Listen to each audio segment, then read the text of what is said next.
Hello, everybody, and moviegoers around the world, flying around the world. It is KDM. Thank you for clicking and tuning in. That was awesome, by the way, Trying, Skit. trying. I was trying. She's great. She's our Supergirl. This is correct. And of course, I'm talking about Kit Bowen, who is the K of KDM. Hi, how are you, Hi, Kit? good. And We that's could, the D of Demetri right there. So or as my neighbors call me, D-Man. So something's always a man. So today's episode, I'm going to start off today's episode, and I'm you pretty are. sure after I say this quote, I have a quote to start this off because I think it's a very important quote and it's pertinent. And also know that the movie that we're going to talk about today, it's going to be a spoiler-filled conversation. Spoiler-filled, not spoiler-free, but spoiler-filled. So, and the quote I'd like to start off with is this. They can be a great people, Kal-El. They wish to be. They only lack the light to show the way. For this reason, above all, their capacity for good, I have sent them you, my only son. Of course, I am talking about today, we're going to be talking about Superman 2025, James Gunn's iteration, Yes. kicking off what is known right now as the uh, DC Studios. This is the first of the DC Studios film, even though we've had a lot of DC movies within the past decade or more. This is the first. This is kicking off DC Studios, and we go back into the well or back into the skies for Yes. Superman again. Yeah. Yes. So I started off with that quote because it embodies what I believe Superman to be, and I think first and foremost, just to be upfront, my favorite Superman, and he was a Superman, is Christopher Reeve. 1978's Superman is my favorite Superman. Uh, always and always and forever shall be. Mhm. And he embodies what I grew up as a kid reading in the comics of what Superman is to be. As a 12-year-old boy seeing Superman, I did believe that a man could fly. But Christopher Reeve and Richard Donner and Company made something special that resonated not with just with the 12-year-old boy, me, but adults alike, and everything that he embodied. Now we come up, and since then, you know this, and we've talked about it. There have been many men to fill, many actors Many. who've put on the cape and red boots, Yep. and all of them, I think, I've got nothing really bad to say about them. Brandon Routh, Well, Henry he Cavill. poor Go ahead. Brandon. Poor I know, Brandon. I know. Yes, yes. He And we only could got talk one about shot that a at little it. bit. I know. He did. Poor Brandon is right. I liked him.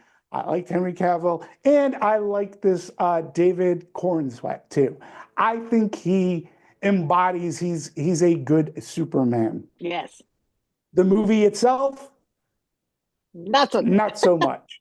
And it has nothing necessarily to do with the cast. We just talked David Corns, I'm sure we'll talk more.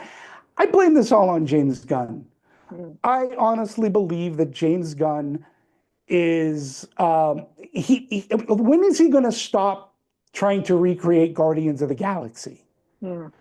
This is my problem. Like, he Yeah. had Guardians, great success, excellent movie. I like the first two. The third Hmm. one's okay. I like the first. I like Guardians of the Galaxy. That surprised everybody. Then he does a Suicide Squad movie, which is more or less Guardians of the Galaxy again. It's another squad. This is Superman, not Superman, Superman yet. We have a ton of characters, way too many. I call them the superfluous gang, which to me take away from Superman himself. Hmm. I wanted more Superman, and we he doesn't do a lot really. He's rendered sort of useless, and people saying, well, Superman should be more humanistic. He should get beat up. And he gets beat up in this movie. And I got no problem with that. But so did 1978 and then 1981 Superman 2. He got beat up too. Yeah. That was a problem for me.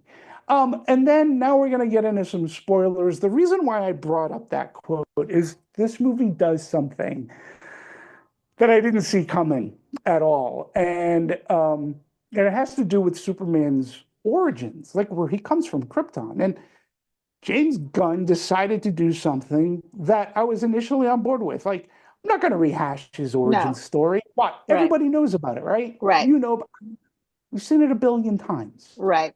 Okay, that's great. That's great. James, let's start with him already being on Earth. But then he does something that changes his entire origin story. And this happens at his Fortress of Solitude. And some recordings are taken. And there's a recording that Kal-El would watch of his Kryptonian parents, his birthright parents. And it's very sweet. They talk about how proud they are of him, and they send him to Earth so he could survive. With a cameo by Bradley Cooper. Bradley Cooper as Kal-El. Great. And then it gets stolen. And the tape or the video is corrupted. It was damaged in his crash landing. Right. And Lex Luthor steals it. He quote unquote fixes it so that the remainder of the message comes on. And it basically says, Kal-El, we sent you here because you're going to be the most powerful man on the planet. And you could do whatever you want. We want you to lay this planet down in your image. We want you to sleep with a lot of women. We want you to bring Krypton back and put these people under subjugation, whatever. And I was like, what? And I'm like, okay, you just changed his origin story of everything that we've really known about Superman. And you're not, it's like, okay, well, let me this ask you warrants something. we Is should have that started. is Go that ahead. something that are you a fan of the comic books? Yeah. I've read the comics, and there have been one-offs where I've never seen anything where his birthright parents say, go subjugate these human beings because you're more powerful than they are. Become a warlord. There was a comic, it was a popular one, and it makes sense, where instead of crash landing in Kansas City, he crash landed in Mother Russia. And he was born, and he became fine, great. I get it. It's a one-off. It's not where Superman really, the character stayed that way. It was just a special, what they do in comics every now and then. They've done it with so many characters. Marvel does it a ton. DC does it with Batman and things like that. It bothered me. Didn't the Henry Cavill movies, wasn't that mentioned in one of those movies? No, what happened was they kind of, well, they didn't change Zod, who was a friend of Jor-El in Man of Steel, played by Michael Shannon. He's Zod. Right. They come back to Earth, and basically with more high tech, they want to terraform Earth to become Krypton. So more or less, a lot of the plot, because that's what Zod wanted to do in Superman 2. He wanted to come, he wanted to be supreme ruler of the entire planet, make his own Krypton, but everybody would bow down to Zod. Right. And even in that movie, The Man of Steel, that is, we had Russell Crowe played Jor-El, who was still a very wise, compassionate man, and he did infuse kindness into Clark Kent and Superman.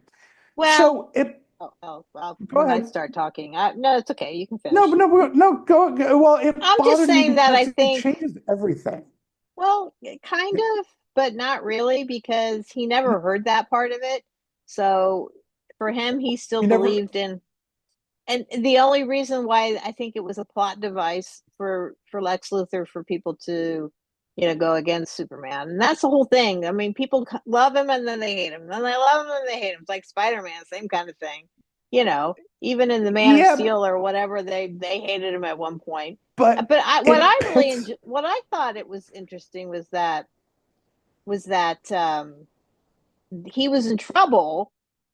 Batman, sorry, Superman was in trouble in this one because he took it upon himself to stop another country from invading a country invading another country. He just took it upon himself to stop it. He saw the evil that was going to be perpetuated, and he went in there and just stopped it without consulting any of the U.S. Blah blah blah. And I kind of liked Right. that. I thought that was kind of interesting. It's Okay, interesting, so but again, this was a plot devised by Lex Luthor. So, but I need to get back to, so basically, I need to go back to that point because they're basically saying that Kryptonian or Krypton, his parents, are all for like dictatorship, authoritarian, use your powers. You can redo Krypton because you're going to be the most powerful man on Earth. And that's not kindness and compassion. What we know of Superman and his legend is that his parents, his birthright parents, first and foremost, created his ethos, his character, and then his Kansas City parents, who were also good people, uh, also instilled upon him his manners and his love of humanity. And I I'm gonna just stay within the cinematic universe. Even in the '78 Superman, Pa Kent has a great conversation with Clark because Clark as a teenager is like, I can play football, I can get a touchdown every time I get the ball. And he tells him, Glenn Ford, he tells him, you were sent here for a reason. I have no idea what their reasoning was for sending you here, but I can tell you it's not to score touchdowns. You're a good boy, Clark. So everything that he learned on his journey to Earth and the tapes, everything he learned going back to the Fortress of Solitude for 12 years, in which he was asking questions of his dad and his mom because they did all these tapes, and then from Mom and Pa Kent. And he also learned so many things about loss when his father dies of a heart attack. And there's a great quote. It's like all my powers, and I couldn't save him. yeah. He was put through moral dilemmas in this movie. And in this movie, first off, it was just, oh, okay. Nobody even thought that Lex Luthor might have like messed with these tapes and that he could do it really. Everybody's like, oh no, it's true. It's no, these tapes are good, Cal. And he's like, oh, okay. Well, my real parents are assholes. Okay. That's like whatever. Like it didn't even bother him. And I'm like, really, all this time, you're 30 somewhat years old, and this is what your belief was. It gets shattered by one exposition line. You know what Krypton's like because you've been kind of living in a mini version of it in your Fortress of Solitude. I'm like, yeah, I'm just not okay with this. And I'm not okay with him with all these other metahumans. And, we had a Green Lantern. And again, I like the performances, but they were so unnecessary. It took away from Superman. And I wanted him facing a lot of the Well, stuff. And so yeah, clearly, I that's mean, my big problem. clearly, Gunn is setting things up for, future movies. There's no question about that. Um, Hmm. I agree with you. I really liked David Cornsweet. I thought he was very good. He was Right. for me one of the more human Supermans since Christopher Reeve. I think he showed a lot of emotion. I loved Rachel Brosnahan as Lois Right. Lane. Yes. She was fantastic. I thought she was not She's annoying, okay. and I really loved the Hmm. scenes between her and David. They were my favorites of the whole movie with their conversations. That was my most favorite part of the movie. Really, Yeah. I just think it was trying to do too much. There was just too much going on. I mean, Yeah. maybe like I said, I appreciated it. It sort of started from ground zero. There's no backstory. There's nothing. Lois and Superman are already in a relationship. That was Hmm. great. You know, he's done this thing which has caused some flack, right? And the government is not too none too happy about it. And Lex Luthor comes in and says, "Well, hey, you know, I have a way we can get rid of him." That was the problem I had was Lex. I mean, I think Nicholas Holt's a great actor, and I thought he did a fine job. But this Lex was just so like there was didn't seem like there was a whole lot of motivation to why he just wanted to get rid of him. He was jealous. I mean, that's what it ended up becoming. They talked about envy at the last part of it, but I'm like, really? I don't know. It Yeah, just and I'm there's with you on always that. there should be some sort of give and take. It's kind of like Sherlock Holmes and Moriarty, you know. I mean, there's Sure. they're set up to be almost friends, but not friends, you know. And I Right. know that Gene Hackman played him for laughs, or like you know, he's kind of a numbskull kind of thing. And this Lex is He wasn't a definitely numbskull, but not, yeah. yeah. Um, so that was a problem for me. I didn't care that I didn't like that connection. But the thing I really thought was super unnecessary was that whole pocket universe thing. I'm Oh, like, good God, the pocket universe. why in the hell? We absolutely did not need that. He could have been in a lab. He could have had all those little cages somewhere else underground. I mean, that was so stupid to me. And that was supposed to be the big, you know, uh conflict or whatever Yeah. the high stakes at the end, and they just didn't need it. They didn't need it. I thought, Yeah, and let me now I understand about the Justice Gang. Of course, we know they're going to be called the sure. Justice League. That Right. I didn't have as much of a problem with. They kind of set it up like they're sort of like X-Men, you know. I mean, they all are these metahumans around who have these powers, and I did like the performances, and it is setting itself up for other stuff. um Wait, one of my made me laugh straight out loud is when and Lois and Superman are having a conversation. He's, you know, he's just found out about this tape, and all the everyone hates him, and he's in the they're in her apartment, I guess, or something, and just right outside, the metahumans are fighting some giant squid eye thing out, and they're having this very meaningful conversation. Why this would take I place? hated that scene. It Hated that was scene. hilarious. I I thought it was hated that scene I thought because it was again, hilarious. that was a job for Superman and so everybody's just okay with it. So that's the new norm at Metropolis, like Yeah, now. So it's they like, had like oh, okay, kaiju things. yeah, Anyway, maybe. I don't know. Well, I thought it's that a was funny. leftover from Suicide I Squad, but I I hated thought it that scene was because funny. it's again, it's like even the Metropolis, the citizens of Metropolis. Oh yeah, well maybe it'll only topple one skyscraper Well, this all time. I'm saying is Maybe, and I'm that like, it was let awful me that scene. finish. But go ahead. Yeah, I I hated thought it that was scene. funny, but I think that ultimately there was just too much going on. I think if they had maybe introduced some of these other metahumans in a more subtle way, you know, rather than just having them out there, you know, killing these weird things popping up. You know, I did think that was weird too. To be honest with you, I did think it was weird, but at the same time, that just particular thing just made me laugh. Just the absurdity of it. But like, why are the kaiju things popping up? I don't know. Yeah, and then the what I thought they should have just concentrated on was him trying to stop a, you know, an invasion of kinds, and his, you know, bucking up against the U.S. and other types of dictatoring type things, and then Right. Lex Yeah. kind of coming into that. So that would have been more interesting to me. So I agree. while there was parts of this I enjoyed, like I said, the parts I liked. I actually like the actor who plays Jimmy Olsen too. He's good. I like that. Yeah, yeah, Um, yeah, but most of it, I still just don't care. I just don't yeah. care It's just about Superman. I've never really cared about Superman, to I be honest do with you. care about I do I care about don't. Superman, but I don't. I do, but here's the thing about Superman. He's I mean I do care about him. I think he's a good character, but many find him and I don't I get where they're coming from.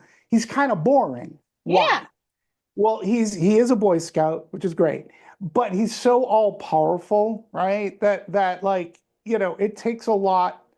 to like put him down and everything. But I do like the character because of his inherent goodness in him.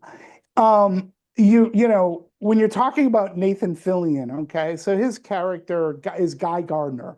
He's an actual Green Lantern. And he's not necessarily a metahuman, but he picks up the mantle of the ring because somewhere within him he has this honor, and the ring chose him to be a guardian of a galaxy. His quadrant, he's in charge of Earth and protecting Earth.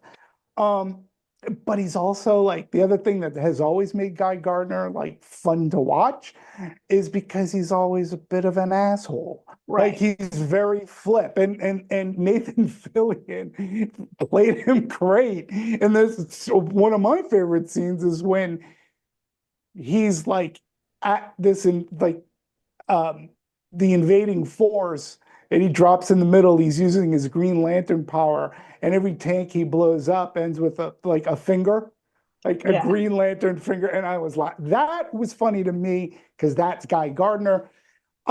You know, the other problem I had too is its reliance on the 1978 movie, in which they actually lifted some scenes, they lifted some dialogue, I should say they repurposed certain dialogues, and the reliance on the John Williams score also bothers me because if you're going to make something new. Uh, Go ahead. So you were talking about Lex Luthor as played by Nicholas Hoult, who, if you watched our many of our reviews, he's been in a handful of our movies, and we like him. I can say that about us Yeah. collectively. I can speak. We like him. Yes. I think one issue with this movie is it being too much and cramming things in. So we know from title cards at the beginning of the movie that Superman had made himself known to the world as Superman about 3 years ago. And there's a line of dialogue in the movie that goes something to the effect, it's about Lex Luthor, and it's like, yeah, Lex has been obsessed with him for years. And it's like, well, it's only been three. Like, yeah, like it's only been 3 years, and yes, Lex is jealous of him. And I mean, when you dig into Lex deeper, I mean, Batman has kind of similar thoughts. It's like we don't know who this being is because he's all powerful. He's from another planet. He's all powerful at any given time. If he snaps, it could be the end of humanity. And Batman himself is like, yeah, I got to set up some contingencies in case anybody turns him. Like it because we know of Superman being nice, but again, he could do what his parents told him to do, Right. right? And I think there's a deeper part of Lex that kind of like is afraid of that happening, but also Lex kind of wants that power. And Yeah. he's very jealous that when he steals the news cycle away, you know, and it's not about him, which Right. kind of like somebody else that we know. Yeah. Um, as far as these invading countries and such, I mean, Lex kind of set that up. He had a Yeah. deal going on with one of Yeah. them, Yeah. Yeah. whatever. And then, you know, you have the Pocket Universe. You had Hawk Girl. That now, Mr. Terrific. Well, I I liked kind of, him. I kind of like that character, right? Yeah, it was kind of cool. It's kind of cool, kind of funny, but kind of the hero of the movie too. Yeah. Like he's kind of the hero. Where again, I wanted more Superman being the hero. The other thing that has bothered me around the whole thing is people saying, "Oh, this is a human. This is a good guy. This is a Superman's just good. He's a good guy. He's human." Blah, blah. And I'm like going, yeah, no, 1978, 1981, he's always been kind of a good guy. Like, Oh and yeah, people, absolutely. but people aren't. it's like they either selectively forget or they just never seen either Superman or Superman 2. They kind of seem to forget that Superman gave up his superpowers for Lois Lane. He became human. Like, I Yeah. don't know how much more human you can get. And I'm like, no, I go, Superman's inherently supposed to be a good guy. You're supposed to trust him. Yeah. Yeah, So, each one of them, each actor has played him differently. I'm not gonna count Brandon because he just only got a chance to do it once. So I think Christopher Reeve, obviously, he's the iconic one, right? Because he established yeah. it. He set the, well, I shouldn't say that. I suppose who's the other Reeve who Well, played there him on was the TV George show? Reeves who George, played him thank on you. TV. Yeah, George. I guess he's really the one who set the tone. But as far as cinematically, Christopher is the one that Cinematically. everybody remembers that. Everyone remembers that. I mean, that movie was so huge and everyone was so excited about it. So, and I think Henry Cavill played it was not bad at it here, but he played him more cold. There wasn't a whole he actually did play him pretty boring, in my opinion. I never really liked his characterization of it. I thought he was cold and boring. So it was nice to see David back, David doing this because I felt like he really did sort of, you know, not necessarily channel Christopher Reeve, but there was definitely some symbiotic feelings that way towards sort of nostalgic But for, I, and I thought he I kind of ask, captured that well. I mean, look, I thought he looked and played the part fine. He was very good. I liked him. I did. Yeah. As I said at the top of the show, I liked each iteration. I did enjoy Brandon Routh a lot too. David or Mr. Cornsweat, I don't think I know him enough to call him by his first name yet. Um, yeah, he did a good job, but I don't. Where was that humanity? What? Just because he got beat up? Like, No, again, I think it was more with Lois. I think maybe that's what I liked most about it. yeah, I mean, They had a lot of sure, chemistry. they were decent. Again, the relationship, because we're kind of in the middle of it, we don't see it develop. And that's how a lot of this movie was. We don't see a lot of stuff develop because we're starting in the middle of the story. And I don't think James Gunn is a good enough writer to allow the character to breathe where we can really appreciate him. He starts off with the character getting the crap beat out of him. Okay, great. But where are we going from here?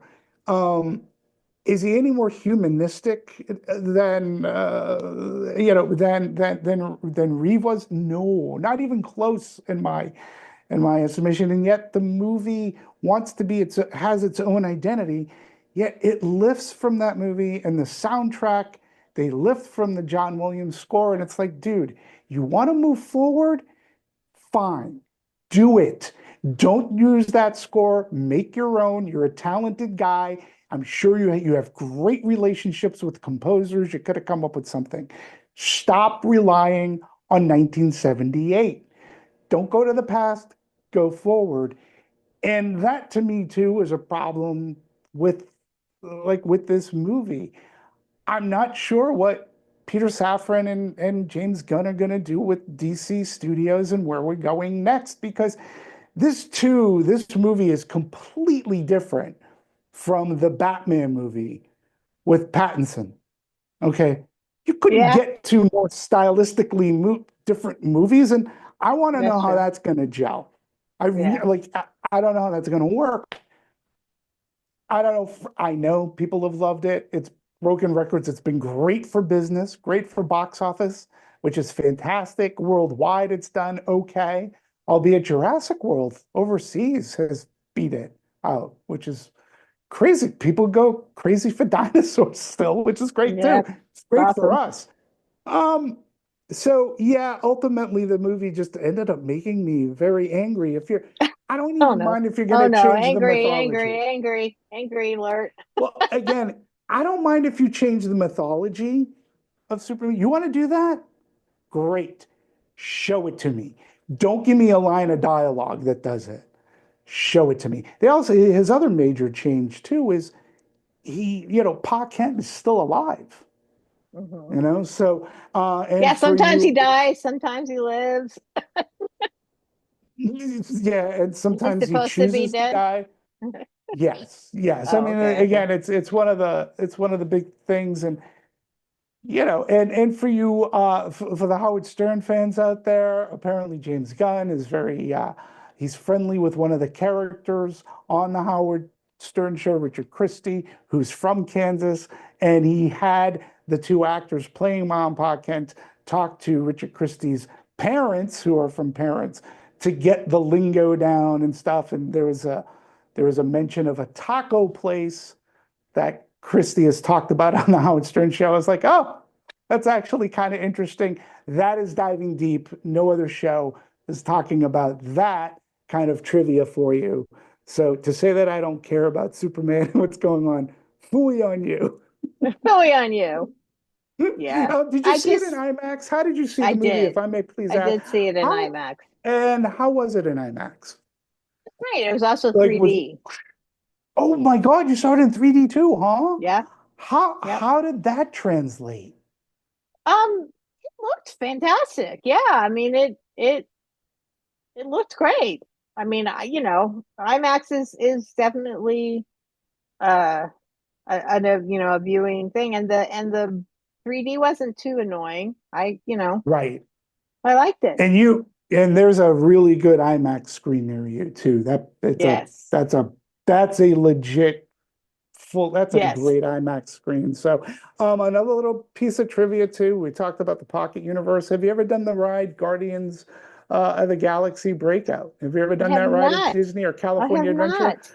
Well, Mm-mm. that was another thing I'm looking at, and I'm like going, yeah, yeah, the gun just can't quit the Guardians of the Galaxy because that pocket universe, that prison, looks very much like the prison in that ride that the Guardians, the Benicio del Toro's character in that universe puts Okay. them in, and they're in these glass booths and such. I'm like, oh no, that looks like, oh wow, he really can't quit Guardians of the Galaxy.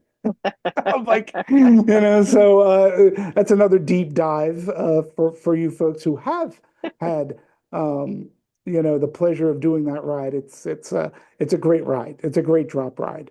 I do miss Twilight Zone Tower of Terror, but the Guardians ride at California Adventure is a very fun ride, and the integration of Guardians is excellent there. So Got it. um, yeah, so we'll see what the Yeah. DC Studios has in store I for mean, us. clearly they're gonna keep going because this did make money. So, Of they're course, gonna, they have, yeah, they're gonna go yeah, for it, I'm sure. they're sitting pretty right Yep. now, and that's fantastic. I think it's great for the business, and Yes. I love that it's great for the. And Whether I like the I movie think or not, I know, I think there might be some potential there. There were some stuff that got that